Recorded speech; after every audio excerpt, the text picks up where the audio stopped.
Daily. Taste the Daily.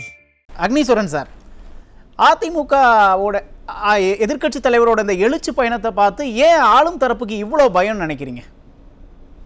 இல்லை, ஏன் பயம் அப்படின்னா 45 நாளில் உங்களுடன் ஸ்டாலின் அப்படிங்கிற திட்டத்தை நாங்கள் செய்து காட்டிடுவோம் அப்படின்னு இருக்காங்க. ஆனால் அந்த மனுக்களை எல்லாம் கொண்டு போய் அந்த ஆற்றுல போடுறதுக்கு 45 நிமிஷம் கூட தேவைப்படாது. அதெல்லாம் டிஜிட்டலில் ஏற்றிட்டோம் அப்படின்னுலாம் சார் சொல்கிறாங்க. அப்போ டிஜிட்டலில் அது நிறைவேற்றப்பட்ட திட்டங்கள் அப்படின்னு மாவட்ட ஆட்சியர்லேருந்து எல்லாரும் சொல்கிறாங்க. நிறைவேற்றப்பட்ட மனுக்கள் அப்படின்லாம் சொல்கிறாங்க. இப்போ அந்த கரும்பலகை திட்டம் டேஷ்போர்டுன்னு ஒரு திட்டம் இருந்தீங்களே, அதையும் டிஜிட்டலில் ஏற்றிட்டீங்களா? 4.5 வருஷம் அது நடந்ததா? இப்போ இவங்களுக்கு என்னன்னு கேட்டிங்கன்னா, இந்த 520 வாக்குறுதிகளில் 364 வாக்குறுதிகளை அரசாணையோடு வச்சிருக்கிறாங்க. ஓகே, மக்கள்கிட்ட எந்ததையும் போய் அவங்க செயல்படுத்தலை. அதைத்தான் மாண்புமிகு எதிர்க்கட்சி தலைவர் செல்லும் இடமெல்லாம் கேட்குறாரு. இப்போ மாவோவாக இருக்கட்டும், சீன புரட்சிக்கு வித்திட்ட மாவோவாக இருக்கட்டும், பேரறிஞர் பெருந்தகை அண்ணாவாக இருக்கட்டும், என்ன சொன்னாங்க? நீங்கள் ஜனநாயகத்தினுடைய ஆணி வேறே மக்கள் தான். 1000 கருத்து முரண்பாடுகள் அரசியல் கட்சிகளுக்குள்ளே இருக்கலாம், தலைவர்கள் விமர்சிக்கலாம், ஆனால் அதனால் எந்த பிரயோஜனமும் இல்லை. உங்களை மக்கள் அங்கீகரித்தால், ஆர்ப்பரித்தால் அரியணைக்கு கொண்டு வருவாங்க. இல்லைன்னா போதும்பா, நீங்கள் பேசிக்கிட்டே இருக்கீங்க, சமூக வலைதளங்களே நீங்கள் ஆட்சி நடத்துறீங்கன்னு கீழே இறக்கி விட்டு. இல்லை சார், இப்போ அதிமுகவை விமர்சிக்கிறதன் மூலமாக மக்கள் மனங்களை மாற்றிட முடியுமா? இல்லை, மக்கள் மனங்களை மாற்றிட முடியுமா அப்படின்னு கேட்டால் அப்படியெல்லாம் மாற்ற முடியாது. நீங்கள் மதிய உணவு திட்டத்தை பெருந்தலைவர் காமராஜ் அறிமுகப்படுத்துகிறாரு. சத்துணவு திட்டத்தை புரட்சித் தலைவர் எம்ஜிஆர் அறிமுகப்படுத்துகிறார். அம்மா உணவகத்தை அம்மையார் மறைந்து போன ஆளுமை மிக்க தலைவர் ஜெயலலிதா அம்மா அதை நடைமுறைப்படுத்தினாங்க. வடலூர் வள்ளலார் 200 ஆண்டுகளாக அந்த அணையாத நெருப்பு இன்னைக்கும் மக்கள் யாரும் பசியோடு இருக்கக்கூடாதுன்னு பண்ணிட்டு இருக்காங்க. இப்போ இதெல்லாம் ஒரு திட்டத்தை மக்களிடத்துல எப்போதும் கொண்டு போய் சேர்க்கக்கூடிய ஒரு திட்டம். அம்மா குடிநீர்னு ஒரு 10 ரூபாய்க்கு ஒரு வாட்டர் கேன் கொடுத்தாங்களா? அது இப்போ இருக்கா? இல்லை. அப்போ அரசின் மீது நீங்கள் நம்பிக்கை உரியவங்களா இருந்தால், மக்களை காப்பாற்றக்கூடியவங்களா இருந்தால், நாங்கள் ஒரு பொய்யை மறைக்க 9 பொய் இல்லை, நாங்கள் ஆற்றுல வீசிட்டோம், ஆற்றுல வீசினா அது என்ன டிஜிட்டலில் ஏறாதுன்னு அர்த்தமா, அதில் ஏறிடுச்சுன்னு அர்த்தமா? அது எப்படி ஒரே நாளில் டிஜிட்டலில் ஏற்றிட்டு தான் நீங்கள் ஆற்றுல வீசுவீங்களா? இல்லை சார், இப்போ இதில் இன்னொரு விஷயம் நம்ம பார்த்தோம். இப்போ எதிர்க்கட்சி தலைவர் 50வது நாளாக சுற்றுப்பயணம் போயிட்டுருக்காரு. இப்போ துணை முதலமைச்சரும் இப்போ கிளம்பியிருக்காருல்ல சார், அதை நீங்கள் எப்படி பார்க்குறீங்க? ஏன்னா உளவுத்துறையினுடைய தகவல்கள் போகும் இல்லையா? அப்போ அவங்க மேலே இவ்வளோ அதிருப்தியில் இருக்கிறாங்க. இல்லை, அது எதிர்க்கட்சி தலைவர் சுற்றுப்பயணத்தை ஆரம்பிக்கும் போதே உளவுத்துறையோட தகவல்லாம் திமுக தலைமைக்கு போனதா செய்திகள்லாம் வந்துச்சு. திமுகவோட தோல்விக்கு என்னென்ன காரணம், திமுக மீது இருக்க அதிருப்திக்கு என்ன காரணம் அப்படின்னு உளவுத்துறை ரிப்போர்ட் கொடுத்ததால செய்திகள் வந்துச்சு, நம்ம பார்த்தோம். இப்போ துணை முதல்வர் போயிருக்காருல்ல, இப்போ அதிமுக பொதுச் செயலாளர் சுற்றுப்பயணம் போனோடனே அதை பார்த்து பொறுத்து கொள்ள முடியாமல் துணை முதலமைச்சர் போறார் அப்படிங்கிறலாம் கூட செய்தி வருதே சார். இல்லை, அது பொறுத்து கொள்ள முடியுதா இல்லையா என்பதை தாண்டி அவங்க அவங்க போய் என்ன பண்ண போகிறாங்க? இவ்வளவு நாளாக என்ன பண்ணணும்? நான் இந்த திட்டத்தை செய்யலை, நாங்கள் உள்ளாட்சி தேர்தலை இன்னும் 5 வருஷத்துக்கு மேலே ஆகி இன்னும் 6 வருஷம் 6.5 வருஷம் ஆச்சு, இன்னும் நடத்தலை. அது மாதிரி உங்களுக்கு நீட்டு விளக்கு எங்களால் கொண்டு வர முடியல. திரு எடப்பாடி பழனிசாமி அவர்கள் நீட்டு விளக்கு அப்படின்றத எங்களுக்கு ஆதரவு தெரிவித்தாலும் 7.5 நடைமுறைப்படுத்திட்டு நாங்கள் ஒன்றும் செய்யலை அப்படின்னு மக்கள்கிட்ட போய் மன்னிப்பு கேட்க போகிறாங்களா? என்ன கேட்க போகிறாங்க? இல்லை, இப்போ எதிர்க்கட்சி தலைவர் திட்டங்களை பட்டியலிடுறாரு. அப்போ துணை முதல்வர் போய் என்ன செய்வார் அப்படிங்கிறத என்னோட கேள்வி.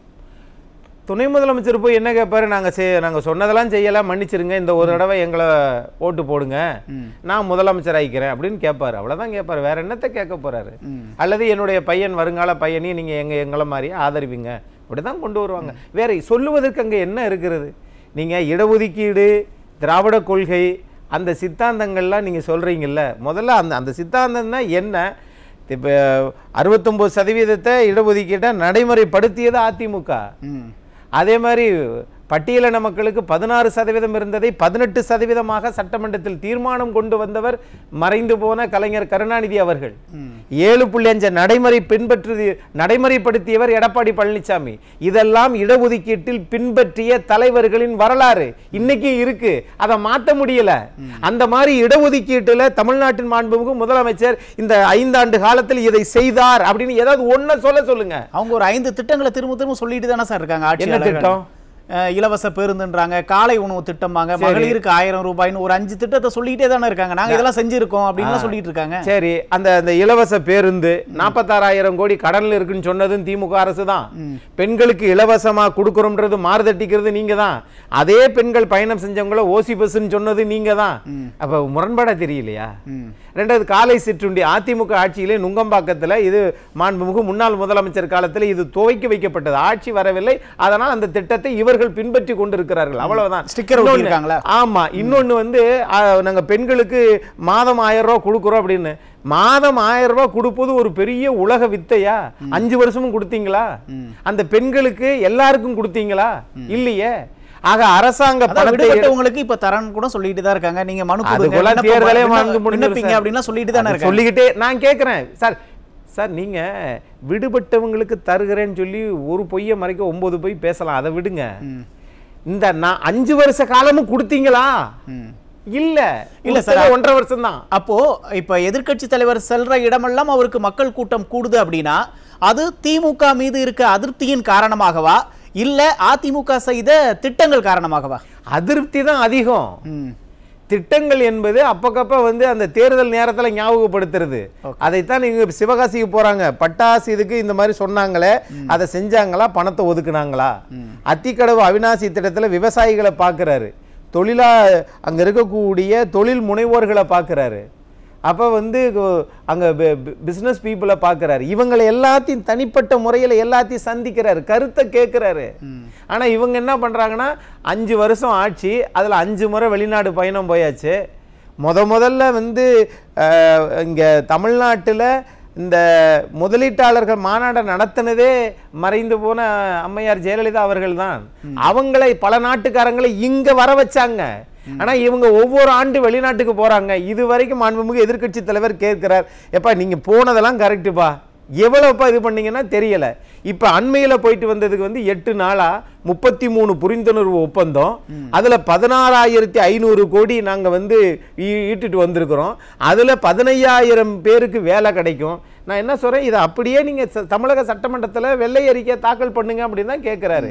இல்ல சார், இப்ப எதிர்க்கட்சி தலைவர் சுற்றுப்பயணத்துல நம்ம பார்த்திருப்போம், நிறைய ஆளும் தரப்புக்கிட்ட கேட்க வேண்டிய கோரிக்கைகளை எதிர்க்கட்சி தலைவர்கிட்ட மக்கள் முன்வைக்கிறாங்க. நீங்க எப்போ வருவீங்க அப்படின்னு கேட்குறாங்க. இன்னொன்று, மாணவர்களால் எங்களுக்கு லேப்டாப் வேணும்னு கேட்குறாங்க. இன்னொன்று, நிறைய தரப்பினரோட எதிர்க்கட்சி தலைவர் சந்திச்சுட்டு வர, விவசாயிகளை சந்திக்கிறாரு, வியாபாரிகளை சந்திக்கிறாரு, நெசவாளர்களை சந்திக்கிறாரு, தொழில்துறையெல்லாம் சந்திக்கிறாங்கல்ல. இப்படி எதிர்க்கட்சி தலைவரை நோக்கி மக்கள் வருவது வந்து ஆட்சி மாற்றத்திற்கான அறிகுறியா? எதிர்பார்ப்புகள் அதிகமாக இருக்கிறது. இவர்கள் பேசுவார்கள், ஆனால் செய்ய மாட்டாங்க. இவங்க வந்து நாட்டு மக்கள் அப்படின்னு பேசுவாங்களே ஒழிய அந்த நாட்டு மக்களை வந்து எல்லா விலைவாசி உயர்த்துவாங்க, வரியை உயர்த்துவாங்க, இவங்க மக்களை பற்றி கவலைப்படலை அப்படின்றது மாதிரி தான் மக்கள் புரிஞ்சதுனால தான் இவ்வளோ கூட்டம் வருதுன்னு நான் பார்க்குறேன். ஆனால் நீங்கள் திமுக மீது அதிருப்தி இருக்குது அப்படின்னு சொல்கிறீங்க. ஆனால் ஆட்சியாளர்கள் தரப்புலேருந்து சொல்லப்படுறது என்ன, நாங்கள் தொடர் வெற்றி அப்படிங்கிற ஒரு வார்த்தையை திரும்ப ஆட்சியாளர்கள் பயன்படுத்திக்கிட்டே தானே இருக்காங்க. அப்படி எங்கள் மீது அதிருப்தி இருந்தால் எப்படி எங்களுக்கு மக்கள் ஓட்டளிப்பாங்க அப்படின்னு ஒரு கேள்வி முன்வைக்கிறாங்கல்ல. நான் இப்போ கேட்குறேன், இனிமேலுக்கு அது தொடர் தோல்வியாக வரும். எப்படின்னா, ஒரு மலையில் ஏறுகிற போது அது ஏற்றம் அது வரும்போது மெதுவாக போகும், இறங்குகிற போது வேகமாக இறங்கும். அது மாதிரி தான் நான் கேட்குறேன், தொடர் வெற்றியை நீங்கள் பெற்றீங்க, கரெக்டு. 2011 13 தேர்தலில், இடைத்தேர்தல் உட்பட 13 தேர்தலில் நீங்கள் தோத்தீங்களே, அது எப்படி தொடர் தோல்வியா? அப்போ அதே மாதிரி தான் இப்போ நீங்கள் இது வரைக்கும் என்ன செஞ்சீங்கன்னா, பாஜக எதிர்ப்புல நீங்கள் ஆட்சி சக்கரத்தை நகர்த்துனீங்க. இப்ப உங்கள் செயல்பாடு என்னன்னு கேட்டா அதுல வந்து மக்கள் இவர்களுக்கு 0 மதிப்பெண்கள் தான் வழங்குவார்கள். அதனால இவர்கள் மீது நம்பிக்கை இல்லை, அவ்வளவுதான். நான் கூட்டணி பலமா இருக்கிறோம், கரெக்டு. ஆனா எங்க வீட்டுல கரண்ட் பில் ஏறதை பத்தி தமிழ்நாடு முதலமைச்சரோ மின்சாரத்துறை அமைச்சரோ கவலைப்பட மாட்டேங்கிறாரு. ஸ்மார்ட் மீட்டர் நீங்க எல்லார் வீட்டுக்கும் மாத்தியாச்சா? அது மாதிரி அண்டர் கிரவுண்ட்ல இருந்து வரக்கூடிய கேபிள் நீங்க எல்லார் வீட்டுக்கு வந்துருச்சா? ஒண்ணுமே செய்யல. ஆனால் செய்யாத ஒன்றுக்கு இவர்கள் வெளியிலே தம்பட்டம் அடித்துக் கொண்டு இங்கு நல்லாட்சி நடக்கிறது, நாங்கள் கூட்டணி பலமா இருக்கிறோம், தொடர் வெற்றி. இனிமேலுக்கு திமுக தொடர் வெற்றி அல்ல, தொடர் தோல்வியை சந்திக்கக்கூடிய காலம் நெருங்கிருச்சு. அதனுடைய கூட்டம் தான் இந்த கூட்டத்தை பார்க்கிற போதே அவர்கள் புரிந்து கொள்வார்கள் என்று நான் நம்புகிறேன். எதிர்க்கட்சி தலைவரோட இந்த சுற்றுப்பயணத்திற்கு பிறகு திமுகவினர் ஒவ்வொரு தடவையும் பேசும்போது என்ன சொல்றாங்க, சுந்தரா டிராவல்ஸ் பஸ்ன்றாங்க, ஐசியூங்கிறாங்க, ஆம்புலன்ஸ் அப்படின்றாங்களே, இதெல்லாம் அவங்களுக்கான ஒரு தோல்வியோட அச்சத்தின் வெளிப்பாடு அப்படின்னு நம்ம புரிஞ்சுக்கலாங்களா? இல்ல அவர்கள் வந்து எல்லாமே இந்த சில்வர் டங் சீனிவாசன் நுனிநாக்கு ஆங்கிலத்திலேயே பேசக்கூடியவர்களாக அவர்கள் இருக்கிறார்கள். சேலத்துல தலவாசல் அப்படின்ற இடத்துல ஒரு கரும்பு தோட்டத்துல இவர்கள் போகிற போது கோட்டு ஷூட்டை போட்டு தமிழ்நாடு மாண்புமிகு முதலமைச்சர் போனாங்க. ரோடு போட்டு போனாங்க சார். ரோடு போட்டு போனாங்க, கோட் ஷூட் போட்டு போனாங்க. ஆகவே ஒரு விவசாயினுடைய வேதனை என்னன்றத அங்க இவங்களை பார்த்தா தான் தெரிஞ்சுக்கணும். கள்ளக்குறிச்சிக்கு இது வரைக்கும் தமிழ்நாடு மாண்புமிகு முதலமைச்சர் போகவே கிடையாது. ஏன்? நீங்க ஸ்பெயின் வரைக்கும் போக முடியுது, ஏன்னா ஸ்பெயினுக்கு நிறைய ஃப்ளைட் இருக்குது, போக முடியும். கள்ளக்குறிச்சிக்கு ஃப்ளைட் இல்லை இல்லைங்க. ஆகவே இவர்கள் ஏழைகளுக்காகவோ அது மாதிரி பிற்படுத்தப்பட்ட தாழ்த்தப்பட்ட மக்களுக்கான அதை வச்சு வாக்குகளை மாத்துறதுக்கு எப்படின்றத ஒரு ராஜதந்திரத்தை கத்திருக்காங்களே ஒழிய, ஆனால் இது வந்து மக்களுக்கு அந்த மக்களுடைய கண்ணீரை துடைப்பதற்கு திராவிட முன்னேற்ற கழக அரசு தயாராக இல்லை. இல்ல அப்போ திமுக வந்து மக்களின் மனங்களை அறியல அப்படின்னு நீங்க சொல்றத பார்த்தா, அப்ப எதிர்க்கட்சி தலைவருக்கு மக்கள் கூட்டம் வருது அப்படின்னா அப்ப எதிர்க்கட்சி தலைவர் மக்கள் மனங்களை அறிஞ்சிருக்காரு அப்படின்னு தான் நம்ம புரிஞ்சுக்க வேண்டியது இருக்கு. இல்ல இப்ப நான் இப்ப கேட்கிறேன், இதே வந்து ஆட்சி தொடங்கின உடனே 2021 22 இப்படி போனா அது அப்படி போகணுமா அப்படின்னு தேவை கேள்வி இருக்கு. ஆனா இந்த 5 ஆண்டு கால ஆட்சியின் நிறைவுல தானே போறாங்க. அப்படி இருக்கும்போது நீங்க தொடர் வெற்றின்னு சொல்றீங்கல்ல, தொடர் வெற்றி என்றால் எதிர்க்கட்சி தலைவருக்கு வருவது என்ன?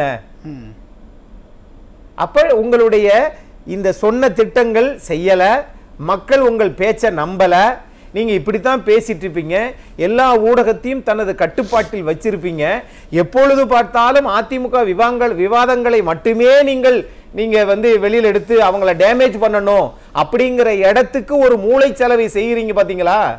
உண்மையாக சமூக வலைதளங்கள் போட்டா அதிகமான அரசுக்கு எதிரான கருத்துக்கள் நிறைய போகுது. அப்படின்னா என்ன பொருள்? அதே ஊடகத்துல பேச மாட்டேங்கிறீங்களே, என்ன பொருள்? இதுதான். ஆக மக்கள் வந்து இவங்க நடக்கிறது ஒண்ணு, அதை வெளியில காட்டாம இருப்பது ஒண்ணு, அதை மக்கள் நம்ப தயாராக இல்லை என்று என் பார்வை. நான் முதற்கட்ட கருத்தை எடுத்துக்கிறேன் சார். அதிமுகவோட வெற்றி தவிர்க்க முடியாத ஒன்றா மாறிடுச்சா? மக்கள் அப்படித்தான் தீர்மானித்திருக்கிறார்கள். இப்ப அதிமுக அப்படி கிடக்கு இப்படி கிடக்குன்றாங்க. ஆனா உண்மையான ஒரு அரசியலை நீங்க பாத்தீங்கன்னா திமுகவில் தான் 4 பிரிவா கிடக்குறாங்க. அது அமைச்சர்களாக இருந்தாலும் சரி, மாவட்ட செயலாளர்கள் இருந்தாலும் சரி, முதலமைச்சர் வளையத்துல ஒருத்தவங்க, துணை முதலமைச்சர் வளையத்துல ஒருத்தவங்க, சகோதரி கனிமொழி வளையத்துல ஒருத்தவங்க, அது மாதிரி இன்னொருத்தர் புற அழுத்தம் ஒருத்தர் இருப்பாரு அவரு. இப்ப இந்த 4 பேரும் கீழே கன்னியாகுமரியிலிருந்து செயின்ட் கோட்டை வரைக்கும் 4 தான் பிரச்சனையை கிடக்கிறது, அங்கதான் கிடக்குது. ஆகவே அதிமுக என்பது ஒற்றை கட்சி தான், ஒரே ஒரு பொதுச் செயலாளர் தான், ஒரே ஒரு நிர்வாகம் தான். மக்கள் அந்த ஒற்றை நிர்வாகத்தை தான் மக்கள் ஆதரிப்பார்கள் என்று நான் முழு மனதாக நம்புகிறேன். இந்த அரசு, திராவிட முன்னேற்ற கழக அரசு 4 நிர்வாகம் செய்கிறது. அதனால் மக்கள் தலையில மிளகா அரைச்சு தான் மிச்சம்னு நான் பார்க்கிறேன். சார், இப்போ இன்னொன்று, அதிமுக எதிர்க்கட்சி தலைவர் வந்துட்டு இந்த பிரச்சாரத்திற்கு வந்து ஆரம்பிக்கும் போதே வந்து பேனர் வைக்க அனுமதி தரல, அந்த இடத்திற்கான அனுமதி தரல, அப்புறம் ஆம்புலன்ஸ்லாம் விட்டு பார்த்தாங்க, நிறைய தடைகளை ஏற்படுத்தினாங்க. அதெல்லாம் வந்து எதிர்க்கட்சி தலைவர் தவிடுபொடியாக்கிட்டு அடுத்தடுத்த சுற்றுப்பயணத்தை நோக்கி போயிட்டு இருக்காரு. அதெல்லாம் பழிக்காதனால தான் இப்போ அதிமுக 3ஆ இருக்கு 4ஆ இருக்கு அப்படின்லாம் பேசுறாங்களா? இப்ப நாம வந்து அதிமுக அரசாங்கம் வந்து ஆளுங்கட்சியா இருக்கும்போது நமக்கு நாம திட்டம் போனாங்களே, அது அதிமுக வந்து உங்களை பேனர் வைக்க கூடாது சொல்லிச்சா? நீங்க ஊரா போனீங்களே, மாவட்டமா போனீங்களே, அதுக்கெல்லாம் தடை இது பண்ணுச்சா? நீங்க தானே சொன்னீங்க நாங்கள் எதிர்க்கட்சியா இருக்கிற போது 30,000 போராட்டங்களை நடத்தினோம். அப்ப 30,000 போராட்டங்களை ஜனநாயக ரீதியா அதிமுக உங்களை அனுமதிச்சிச்சு. ஆனா நீங்க ஆட்சிக்கு வந்த உடனே எதிர்க்கட்சியில் இருக்கக்கூடிய அதிமுக 30,000 போராட்டத்துக்கு அனுமதி கொடுத்ததை நீங்க பேனர் வைக்க கூடாது, இங்கிட்டு போகணும், அந்த வழிச்சாலையில போகணும் அப்படின்னு சொன்னா நீங்கள் அதிமுகவை பார்த்து அஞ்சுகிறீர்கள். மக்கள் ஆதரவை பார்த்து உங்களால் ஏற்றுக்கொள்ள முடியவில்லை. இன்னொன்னு, இதுல அப்படி இருக்கு இப்படி இருக்குன்னு அவங்க சொல்றதே பயத்தின் வெளிப்பாடுதான். அதிமுக தனித்து நின்று ஆட்சி அமைக்கக்கூடிய ஆற்றல் அன்றைக்கும் இன்றைக்கும் இருக்கிறது, நாளைக்கும் அது இருக்கும். இது எளியோர்களுக்கான கட்சி, ஜனநாயகத்தின் மீது நம்பிக்கை இருக்கக்கூடிய கட்சி, செயல்படுகிற கட்சி. இது மன்னராட்சியை பின்பற்றுகிற கட்சி அல்ல அதிமுக. அதனால் மக்கள் அங்கு அதிகமா கூட்ட வருது நான் பார்க்கிறேன். சார், இப்போ எதிர்க்கட்சி தலைவரோட ஒவ்வொரு நகர்வுக்கும் திமுக அரசு இடையூறு ஏற்படுத்துது அப்படின்னா அந்த அளவுக்கு திமுக அரசு வீக்கா இருக்கா? அதுதான் சொல்றேன், 4 நிர்வாகம் அங்க இருக்கு சார். சார், நான் இப்போ ஒண்ணு கேட்கிறேன் சார், ஒரு அரசாங்கம் பலவீனமா இருக்கு அப்படின்றதுக்கு ஒரே ஒரு உதாரணம் என்ன சொல்லவா? டிஜிபி வெங்கட்ராமன் நீங்க இது பண்ணீங்களே, 90ல இருந்து வந்தவங்க சீமா அகர்வால், வன்னிய பெருமாள் டிஜிபி சார், பொறுப்பு டிஜிபி. அதத்தான் சார் அவங்க பொறுப்பு டிஜிபி. அது உச்ச நீதிமன்றது, அது யூபிஎஸ்சி கேட்கணும், மாநில அரசு கேட்கணும். இவங்களுக்கு முன்னாடி 8 காவல்துறை அதிகாரிகள், உயர் அதிகாரிகள் இருக்காங்களே, அவங்களுக்கெல்லாம் பொறுப்பு தர மாட்டீங்களா? அப்ப உங்களுக்கு தேவையானவர்கள், ஒரு நாட்டுல சட்ட ஒழுங்கு நல்லா இருக்கணும்னா அந்த டிஜிபி, தலைமை காவல் இயக்குனர், அவர் முறையாக தேர்ந்தெடுக்கப்படணும். அதிலேயே அரசு ஆட்டங்காணுதுன்னு சொன்னா ஏழை மக்களை எப்படி இது பாதுகாக்கும் பாருங்க. ஆகவே இவைகள் எல்லாம் அதிகாரிகள் மட்டத்திலேயே இந்த அரசாங்கத்தை பார்த்து முகம் சுளிக்க வைக்கிறது திமுக ஆட்சி. அப்ப மக்கள் என்ன நினைப்பாங்க? போதும்பா சாமி அப்படி இந்த ஆட்சிக்கு டாடா பாய் பாய் சொல்லுவாங்க. நன்றி.